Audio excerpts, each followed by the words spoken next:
The galaxy had always been under the shadow of the Zerath Dominion, a vast empire that claimed thousands of star systems and countless worlds. Its fleet stretched across the spiral arms, carrying with them the weight of 1,000 years of control. Wherever the Dominion went, resistance was crushed. Whole civilizations had been bent into obedience, forced to pay tribute and kneel before the will of the Supreme Council. For centuries, this order remained unbroken. The galaxy whispered one truth. No one defied the Dominion and survived. But then came humanity. Humans were a young species in the eyes of the galaxy.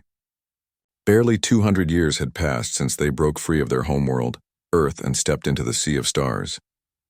Compared to ancient empires, their time was short, their territory small. Yet in that short time, they had expanded faster than anyone thought possible.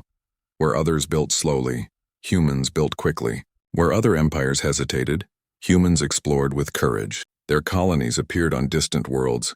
Their ships crossed dangerous routes and their scientists turned problems into discoveries. Humanity's rise was like fire spreading across dry field, impossible to ignore, and the Dominion noticed. At first, the Supreme Council laughed at the humans. A small, noisy species with fragile bodies, they said. A people too divided to stand against the great empires. But when human colonies began to appear along the Dominion's borders, the laughter faded.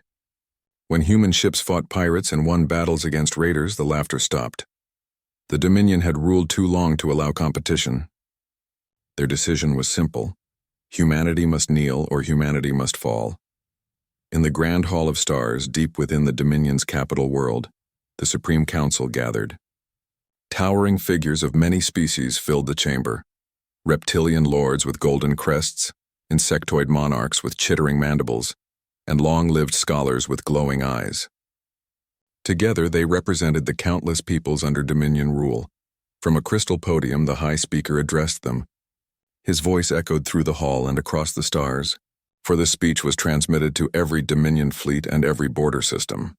Humans, the High Speaker declared, have grown beyond their station. They forget that this galaxy has one master. They build colonies without permission. They move fleets without tribute. They dare to call themselves free. This arrogance cannot stand. Today we deliver our ultimatum: submit to the Dominion or be erased from history. The chamber roared with approval. To the Council, it was not a question of if humanity would kneel, but when. The ultimatum was packaged into a single message, a transmission encoded with the Dominion's seal of authority. It was sent across wormhole relays and hyperlanes, its journey ending at Earth, the human homeworld. In Earth's orbit, aboard the command station Sol Ring, the human leaders gathered. Admirals, generals, scientists, and political figures stood around a great display table, the Dominion's message playing in the air above them. The alien High Speaker's words rang cold and sharp. Submit or be erased.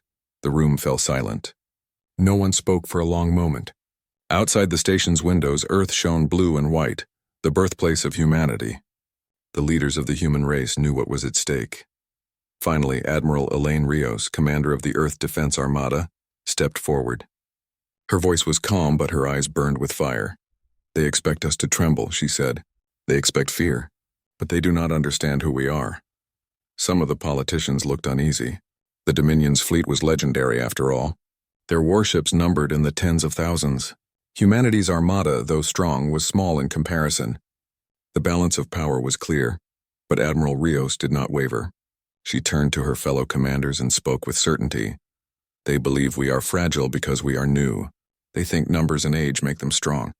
But history has shown that humanity does not bend. We have always risen against the impossible. We do not kneel. Her words stirred the room. Slowly, heads began to nod. Voices whispered agreement. A murmur grew into laughter, not of mockery, but of defiance.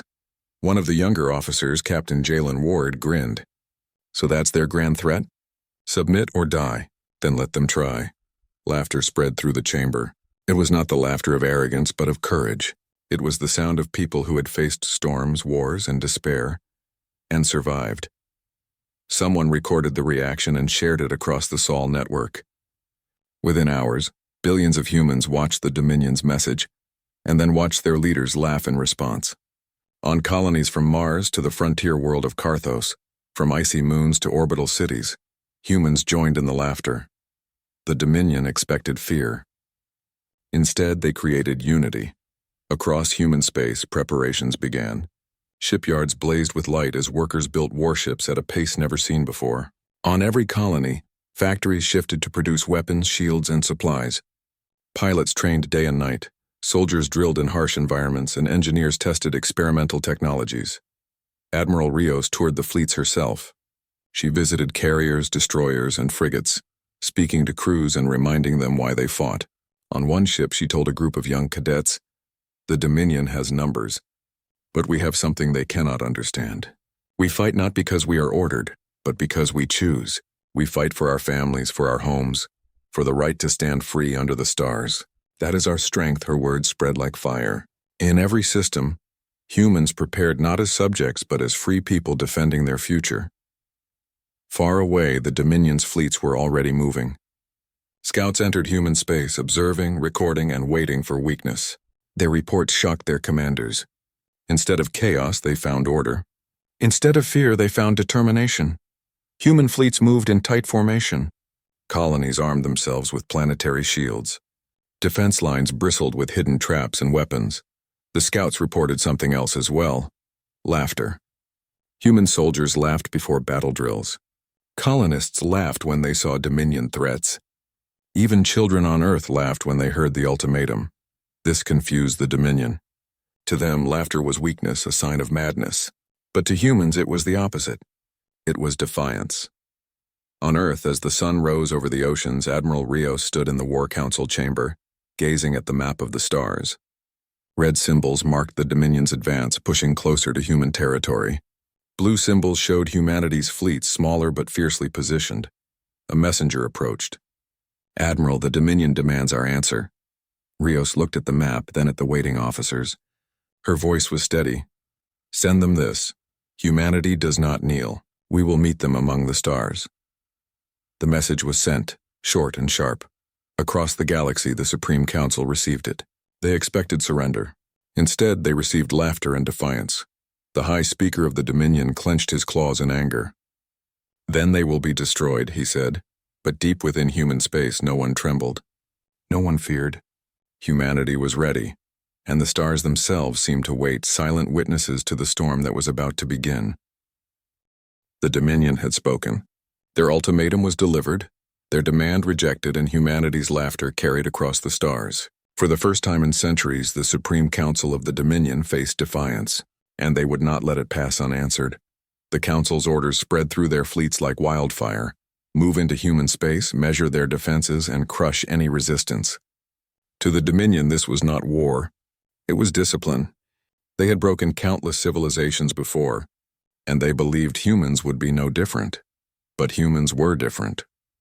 At the far edge of human territory lay the colony world Carthos, a frontier planet rich in minerals and known for its vast plains and iron-colored mountains. Though young, the colony had grown quickly. Orbital stations mined the asteroid belt, and defense satellites circled the planet like sharp blades. Carthos was far from Earth, but it was not unguarded. Stationed nearby was Task Force Horizon, a fleet under the command of Admiral Elaine Rios. She had been sent to the frontier to hold the line, to make sure the Dominion's first steps into human space did not go unanswered. Her fleet was small compared to Dominion standards: 3 heavy cruisers, 12 destroyers, 20 frigates, and a network of defense drones. But every ship was crewed by humans ready to fight. They trained together, drilled together, and knew the importance of their mission. Carthos was not just a colony. It was the test of humanity's will. On the bridge of her flagship, the HSS Resolute, Admiral Rios stood before a wide tactical screen. Her officers reported calmly as sensors scanned the stars. "Dominion scouts entering sector," one officer said. 3 ships, medium class, approaching from Vector 4. Rios's eyes narrowed. The scouts were the first sign of the storm to come. She gave a simple order: hold position. Let them make the first move. The Dominion ships appeared on the screen. Sleek vessels shaped like curved blades, their hulls glowing with green energy. They entered orbit around Carthos without permission, as if the colony already belonged to them. A transmission request flashed across the console. Dominion voices demanded to be heard. Admiral Rios allowed it. The face of a Dominion captain filled the main display, an insectoid creature with 4 gleaming eyes and a voice that carried arrogance. "You are trespassing in Dominion space," the captain declared. "Carthos belongs to the Supreme Council. Submit your fleet, lower your defenses, and prepare for integration. Resistance will be punished." The bridge fell silent. Officers turned to their admiral. Rios did not hesitate. She stepped forward, her voice strong and clear. "This is human space," she said. "Your presence here is the trespass. Leave now, or you will not leave at all." The Dominion captain hissed in what might have been laughter. "Foolish humans. You think your tiny ships can stop us? We are the Dominion. We do not retreat." The transmission ended. Moments later, the Dominion scouts armed their weapons. The first battle began in silence, broken only by the hum of engines and the steady commands of officers. Human ships spread into formation, destroyers moving ahead while frigates fanned to the sides. Defense drones activated around Carthos, creating a net of firepower. "Enemy weapons charging," an officer reported. "Hold steady," Rios said. "Wait for my mark." The Dominion ships opened fire, beams of green light tearing through space. They expected the humans to scatter. Instead, the Resolute's shields flared, holding firm while destroyers dodged with sharp, practiced maneuvers. "Return fire," Rios commanded. Human weapons blazed. Railguns, plasma cannons, and torpedoes streaked across the void. The Dominion scouts, unprepared for such precise counterattacks, reeled under the assault. One ship's engines exploded in a burst of light, sending it spinning helplessly. Another lost shields and was torn apart by concentrated fire. The third ship tried to retreat, but a wing of frigates cut it off, disabling its systems. The battle was over in minutes. 3 Dominion ships destroyed or captured, while not a single human vessel was lost. A cheer rose across the Resolute's bridge. Officers smiled, some even laughed. Carthos was safe, and at least for now. But Admiral Rios did not smile. She studied the wreckage on the screen, her thoughts cold and focused. "This was only the beginning," she said quietly. "The scouts were never meant to win. They were meant to test us. The true fleet is coming." Her officers grew silent again, reminded of the larger war that loomed ahead. Still, their victory mattered. For the first time in history, humans had faced Dominion warships in open combat, and won. News of the battle spread quickly. From Carthos to Earth, humans shared the story of Task Force Horizon's defense. Images of burning Dominion ships filled every news channel. Colonists cheered in the streets. Soldiers trained harder, inspired by the proof that the Dominion was not invincible. A captured Dominion transmission added to the fire. One of the surviving alien officers, before being taken into custody, had sent a message back to their command. "Humans do not fight like others. They do not retreat when outnumbered. They do not break under fire. They laugh." Even as we struck, they laughed. That message spread through the Dominion fleet, confusing many and worrying others. To them, laughter was madness. To humans, it was strength. On Carthos, life continued with new pride. Colonists repaired minor damage, soldiers patrolled with confidence, and children drew pictures of human ships defeating alien invaders. For the first time, the people of the frontier felt more than fear. They felt hope. Admiral Rios visited the surface to speak to the colony's council. In the central square, she addressed the gathered citizens. "You stood firm today," she told them. "You are the line between humanity and tyranny. The Dominion will return stronger and angrier, but so will we, and we will not bow." Her words were simple, but they carried power. The colonists applauded, their spirits lifted. Carthos would not be abandoned. Meanwhile, deep in Dominion territory, the Supreme Council reviewed the reports. The loss of 3 ships was small, but the meaning was large. "How did humans resist so easily?" one counselor demanded. "They should have been afraid," another hissed. The High Speaker frowned, his expression unreadable. "They are not afraid. They are dangerous. We must send more than scouts. We must send a fleet large enough to remind them who rules this galaxy." And so the order was given. A massive Dominion armada began to gather, thousands of ships forming the greatest force seen in centuries. Their destination was clear, human space. Their goal, Earth itself. Back on the Resolute, Admiral Rios prepared her fleet for what was to come. She studied the star maps, marking routes the Dominion might take, imagining their strategies, planning counters. She knew they would not stop with Carthos. She knew they would come in force, but she also knew humanity was ready. The laughter of her people echoed in her memory. It was more than sound. It was a promise. And when the storm came, humanity would meet it not with fear but with fire, courage, and the unshakable will to stand free under the stars. The battle at Carthos had been small compared to the wars of the galaxy, but its meaning was large. 3 Dominion warships had been destroyed by humans, and that was enough to shake the belief that the Supreme Council was untouchable. Across human space, the victory became legend. Colonists spoke of it in crowded halls. Pilots replayed recordings of Dominion ships burning in the void. Children repeated the words of Admiral Rios, "This is human space. Leave now or you will not leave at all." But everyone also knew the truth. The Dominion was not defeated. They were angered. And when empires were angered, they did not stop with words. They would send more ships, larger fleets, and they would not accept another humiliation. Humanity had won a spark of hope, but they would need much more to survive the storm ahead. On Earth, the United Council of Humanity gathered in the great chamber of Geneva Spire, a shining tower that stretched above the city and pierced the sky. For centuries, humans had argued among themselves, nations clashing over borders and power. But now, for the first time in history, every leader sat together under one roof, facing the same challenge. At the center of the chamber, a holographic display showed the galaxy. Blue lights marked human colonies, while red symbols marked Dominion fleets moving closer. A representative from Mars colony spoke first. "We cannot fight them in open space forever. Their numbers are too great." A leader from Europa base shook his head. "Then we must build stronger defenses. If they want to break us, they will find the walls too high to climb." Voices filled the chamber, each with ideas, fears, and determination. At last, Admiral Elaine Rios, summoned from Carthos to Earth, rose to speak. The chamber grew quiet as her calm, steady voice filled the air.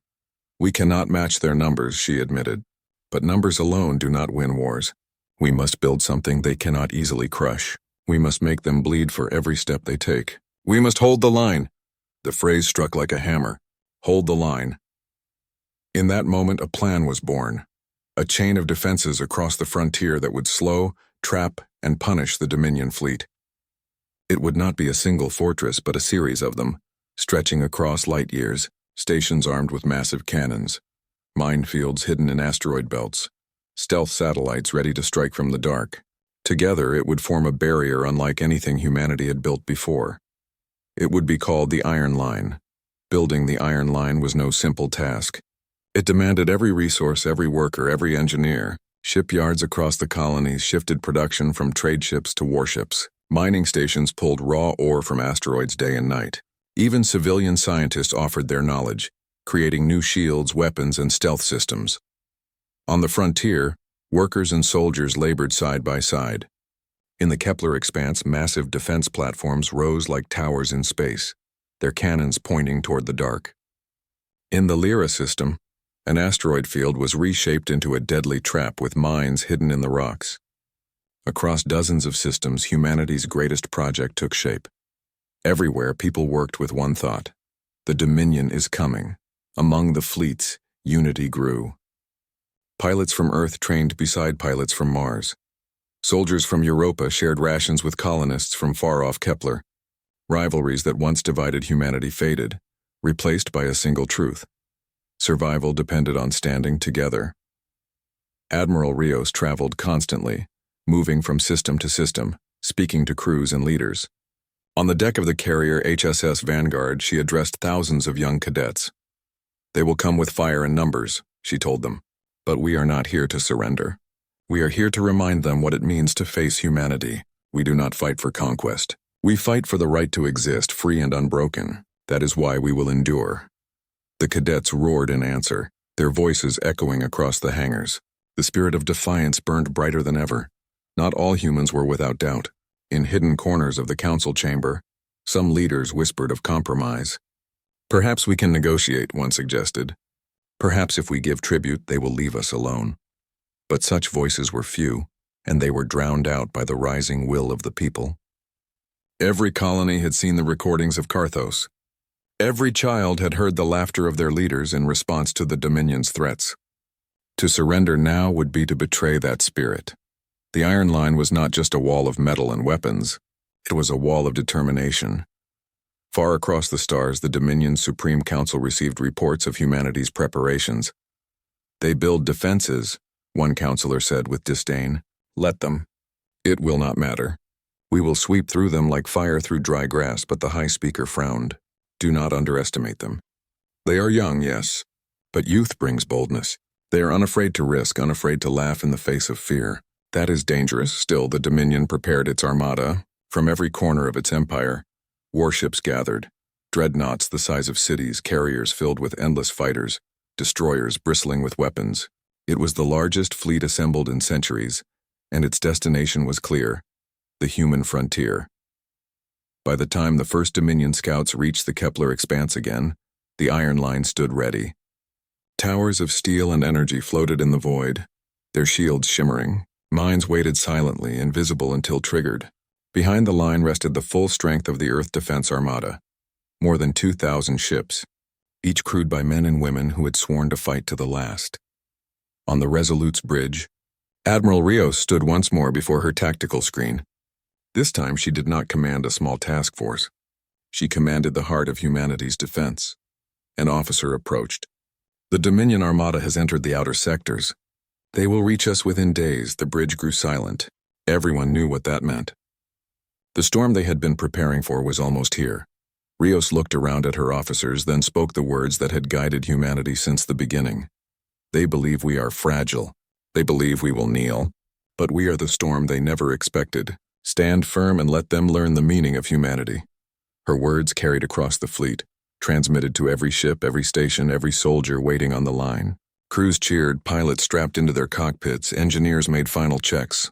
Fear was present, yes, but it was drowned beneath determination. From the surface of Carthos to the colonies of Mars, from the icy moons of Europa to the crowded streets of Earth, people lifted their eyes to the stars. They knew the Dominion was coming. They knew the battle would be long and hard, but they also knew this: humanity was ready. The Iron Line stood strong, a chain of steel and fire stretched across the void. Behind it, humanity's spirit burned brighter than ever, and as the first shadows of the Dominion fleet appeared on long-range sensors, the humans did not tremble. They laughed, for laughter was their answer to fear. And in that laughter lived the promise that no empire, no matter how vast, could ever make them kneel. The storm was coming, and humanity would meet it head-on. The endless stars stretched across the black sea of space as the human fleet prepared for their most daring battle yet. Their ships were gathered at the border of the widening horizons, a region of space controlled by the Galactic Empire for centuries.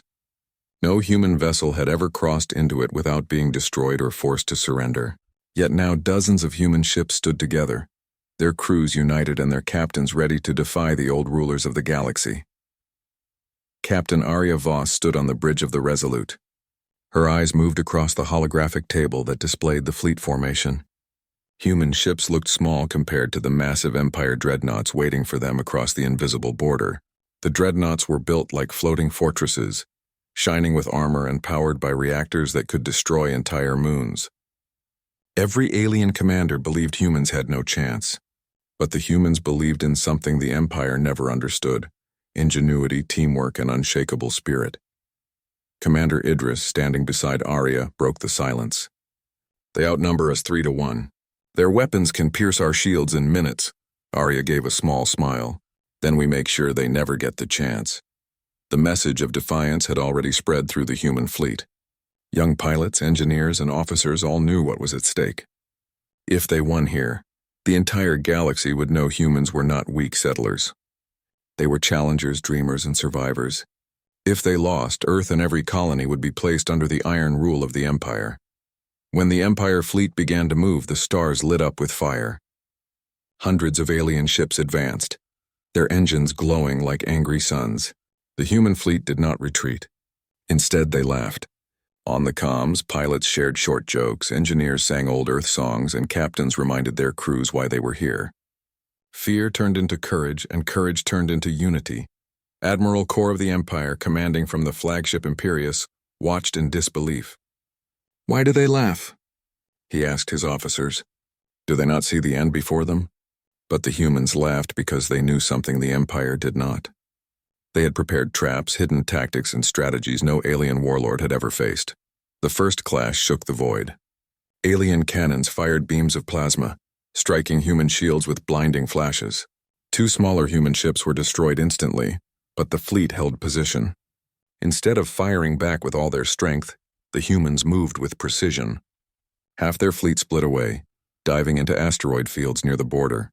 The rest advanced straight toward the largest dreadnought. Arya's voice echoed across the fleet channel. Stay sharp. Remember, they think we are weak. Use it. As the dreadnoughts fired, humans released waves of drones. These drones were not armed with massive weapons but carried decoys, electronic signals, and flares that confused enemy targeting systems. Empire ships fired again and again, wasting energy on illusions. The battlefield turned into chaos, with shadows and false readings flooding alien sensors. Inside the Imperius, Admiral Kor grew frustrated. They used tricks like children. Sweep them aside. But no matter how much power the Empire unleashed, the humans refused to break. Their ships darted between fire, striking only when opportunity appeared. Instead of heavy blows, they delivered precise cuts, damaging engines, targeting arrays, and communication relays. Slowly, the mighty Empire fleet found itself stumbling. On the Resolute, Commander Idris reported, "Their central dreadnought's shield is weakening, but if we attack directly, they'll crush us." Arya narrowed her eyes at the holographic display. Not if we use their pride against them. She sent a signal to Captain Wren on the Valiant. His ship carried an experimental weapon, a graviton destabilizer that could twist the very fabric of space around an enemy vessel. But it was dangerous to use. If it failed, the Valiant would be destroyed instantly. Wren's response was calm and steady.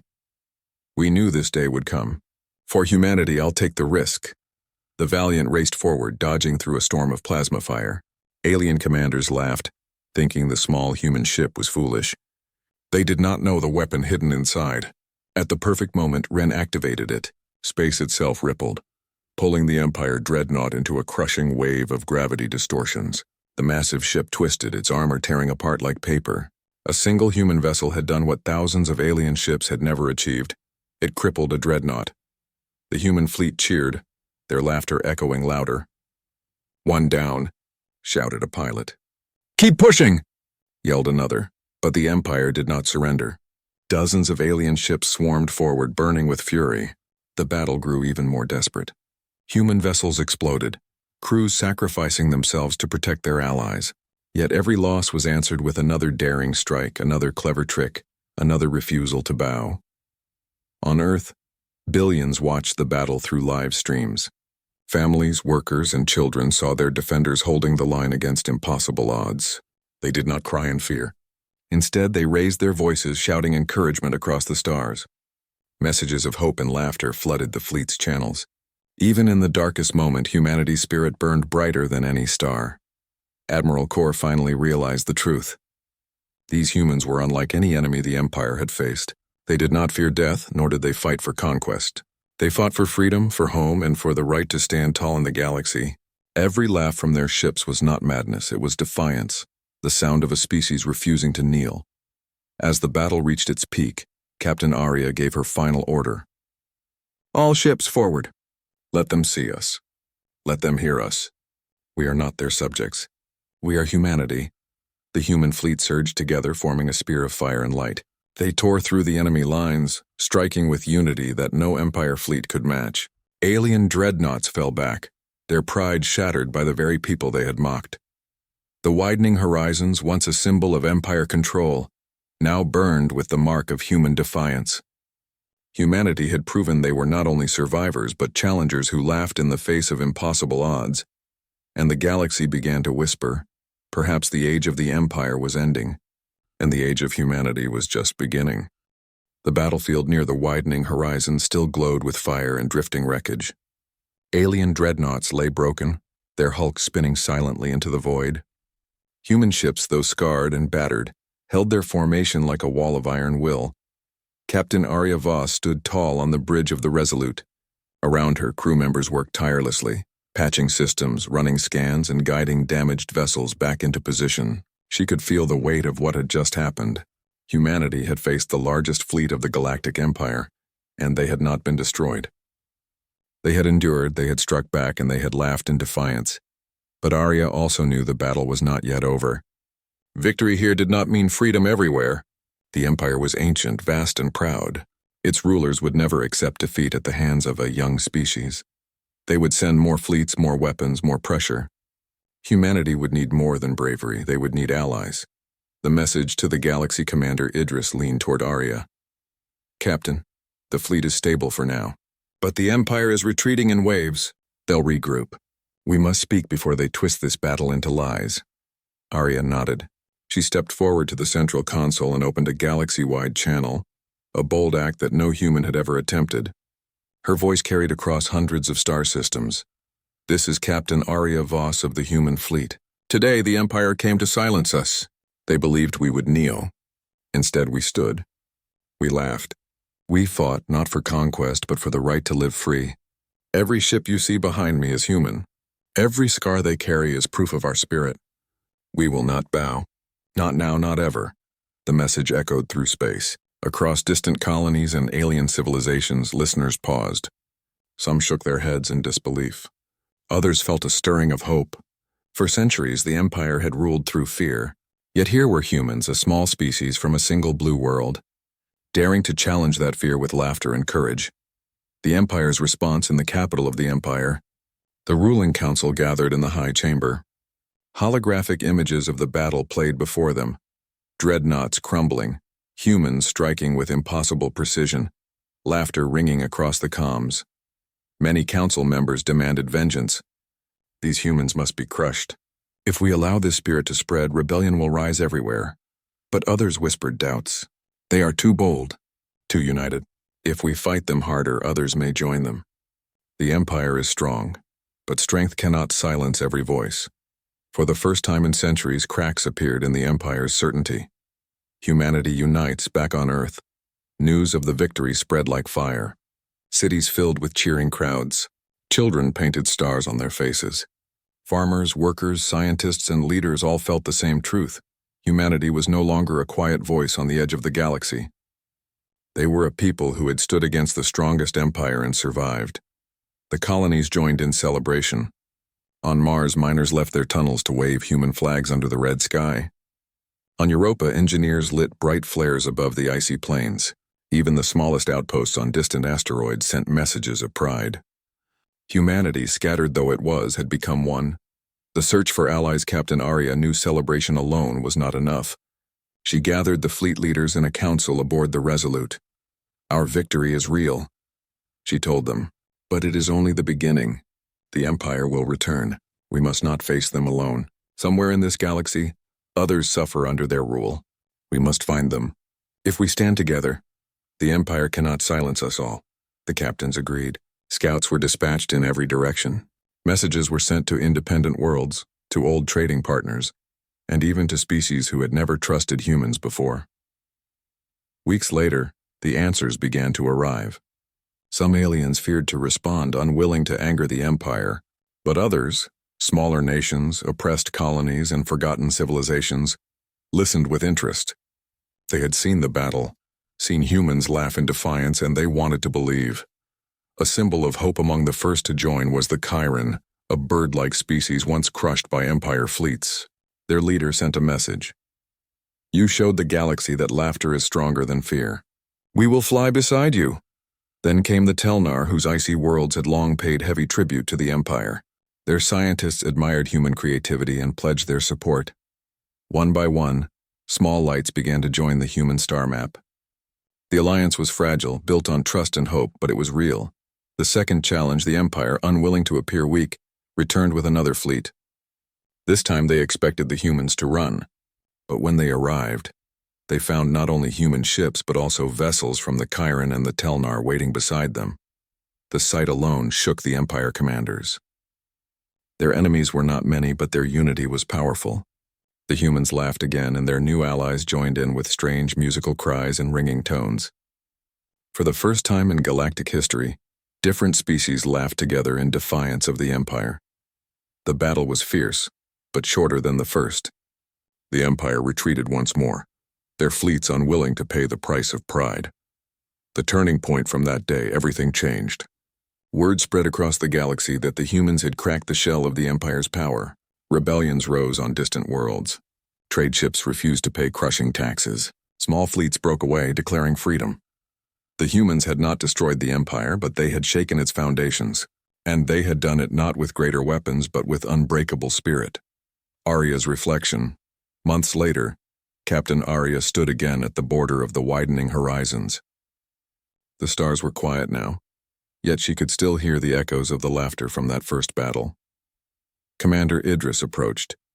"Do you ever think about how close we came to defeat?" Arya smiled softly. "Every day. But I also think about why we did not fall. The Empire never understood us. They thought fear ruled everything. But we are human. We dream, we fight, we endure, and yes, we laugh. That is our strength." She looked out at the stars, knowing the road ahead would not be easy. The Empire was wounded, not destroyed. Challenges would come again. But humanity had taken the first step into history, and nothing could erase it. A new dawn as the human fleet sailed onward. Banners of unity spread across the galaxy. Species who had once bowed in silence now dared to speak.